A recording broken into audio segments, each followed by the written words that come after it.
انت ازاي تعمل كده في مرات ابوك؟ عملت ايه مرات ابويا؟ عملت ايه في مرات ابويا؟ الله، انت مين اداك اصلا الحق انك تحاسبني؟ هحاسبك ده ايه؟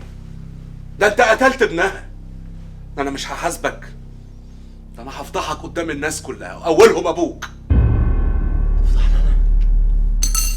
واد وحيد، انت اتلحست في مخك ولا ايه؟ انت واعي للي انت بتقوله ده؟ انا واعي يا يوسف، وبكامل قوايا العقليه، بأمارة الفلوس اللي كنت بتسرقها من ورا ابوك، وفلوس كمال اللي خدتها دلال وانت اللي هفتها، بأمارة البضاعة المضروبة اللي كنت بتدخلها مصر. اسكت ولا اقول تاني؟ اسكت ايه؟ ايه اللي انت جبت الكلام ده منين؟ جبته من مطرح ما جبته بقى. جبته من مطرح ما جبته.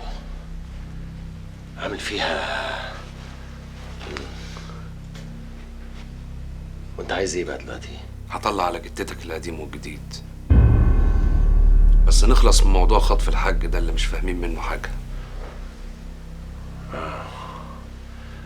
بقول لك يا وحيد، بلاش انت بالذات تعديني، ما تعدينيش. انت غلبان،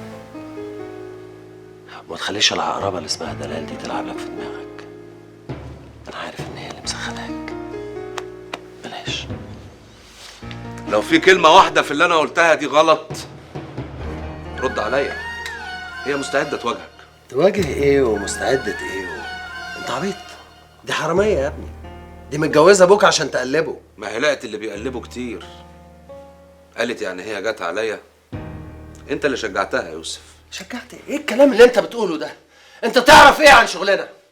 الوكالة دي انا اللي بنيها على كتافي دول، انا والحاج وبس. بقول لك إيه، ملوش لازمة الكلام المترتب ده. أنا عايزك ترد على سؤال واحد بس هسأله لك. اتفضل اتفضل يا وكيل النيابة. ما اصل انا حاسس ان انا في تحقيق. اعتبره كده إذا كان ده يريحك. السؤال بقى يا يوسف، أبوك يعرف إنك بتعمل شغل لحسابك من وراه؟ مش شغلك، مش شغلك.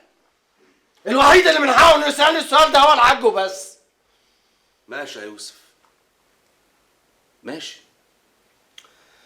عشان كده بقى انا هحتفظ بالبلاوي السوداء اللي عندي دي لغاية ما نخلص من موضوع الحج. بعد كده لينا كلام تاني كلنا. كلنا؟ كلنا ايه؟ والحواديت البايخة اللي انت عمال تحكيها لي من الصبح دي، في غيرك بيقعد يلكلك فيها؟ مش مهم تعرف اي حاجة دلوقتي، لانك هتعرف كل حاجة بعدين.